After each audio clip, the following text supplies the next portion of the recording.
Assalamualaikum dan selamat sejahtera. Seperti yang telah saya janjikan, minggu ini saya ingin berkongsi tentang cover letter ataupun surat permohonan kerja. Jadi, sebelum kita mulakan berbincang sedikit tentang cover letter ni, suka saya maklumkan bahawa cover letter ini adalah surat rasmi. Maksudnya, ia ada format-format rasmi yang perlu dipatuhi oleh penulis. Sepertinya, you have to have nama you di situ, alamat you, alamat tempat yang dipohon, salutation, dear sir or dear madam, tuan ataupun puan, dan juga tajuk iaitu permohonan jawatan sebagai apa, job application for. Kemudian ada perenggan 1, 2, 3, tak payah banyak-banyak, 3 perenggan cukup, yang benar dan sign lah surat tu.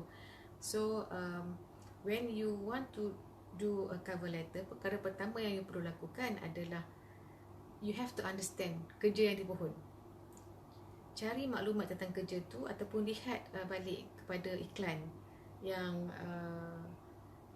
dikeluarkan oleh syarikat berkenaan. Tengok iklan tu, apakah keyword ataupun perkataan-perkataan yang menarik minat you di situ, tugas-tugas yang dia mahu ataupun syarikat itu mahu dilakukan.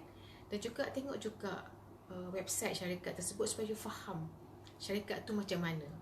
You jangan minta kerja, simply minta kerja tak tahu syarikat tu macam mana, tak tahu kerja tu macam mana. Tengok job description, kemudian tengok syarikat tu, faham tugas di syarikat tu. And then you kena faham juga you minat ke tak dengan syarikat yang macam tu dan kerja yang macam tu. So bila you tulis surat tu, you akan ada minat di situ. And then first paragraph cuma just introduction. Perenggan kedua, you kaitkan balik perkataan keyword utama yang jumpa dalam job description tu. You gunakan perkataan itu untuk catch the eye of the reader, sebab dia akan ada certain expectation, ya. Bukan just surat simple-simple. Surat ni kena personalize kan. Maksudnya bukan satu surat untuk semua jawatan, bukan satu surat untuk semua syarikat.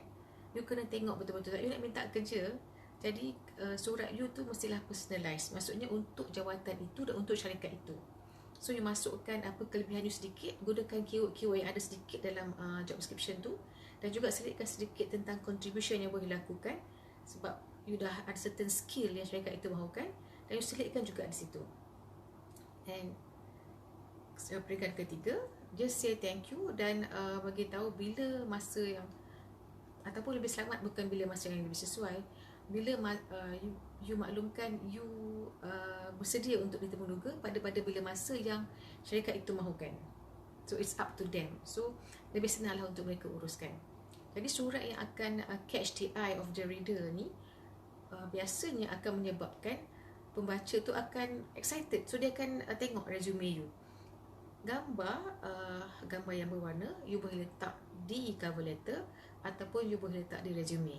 Di mana-mana pun tak ada masalah. Yang penting gambar tu gambar yang warna dan gambar tu gambar yang menarik. So menunjukkan wajah you wajah yang seorang yang ceria. Sebab gambar ni penting, dia seolah-olah macam first impression. Gambar dan cover letter memang sangat penting untuk menarik minat pembaca untuk membaca resume you seterusnya. So itu adalah yang boleh saya kongsikan tentang cover letter. Sekiranya you ingin sedikit maklumat lanjut, boleh hubungi saya secara peribadi. Saya boleh berkongsi contoh-contoh cover letter jika bukan berkongsi sangat, sebab cover letter ni you boleh jumpa di mana-mana. Cumanya bila you dah buat cover letter tu, you perlukan someone to check untuk baca. Mungkin boleh tengok you punya bahasa, you punya susun atur ayat, dan juga perkataan-perkataan yang digunakan. Jadi orang boleh semak, boleh berikan seseorang untuk menyemak cover letter tersebut. And saya tak ada masalah untuk, if you email to me, saya boleh juga tengok dan berikan feedback. Saya tak ada masalah untuk membantu dari segi itu. And saya rasa untuk kali ini cukup di sini. Minggu hadapan mungkin saya akan bercakap tentang penulisan resume, dan juga bagaimana cara untuk you menghadapi interview, dan saya juga akan sharekan bagaimana untuk menginterview kepada para para penjawat sumber manusia, how to do a proper interview. So untuk kali ini, thank you. InsyaAllah kita jumpa lagi minggu depan. Assalamualaikum.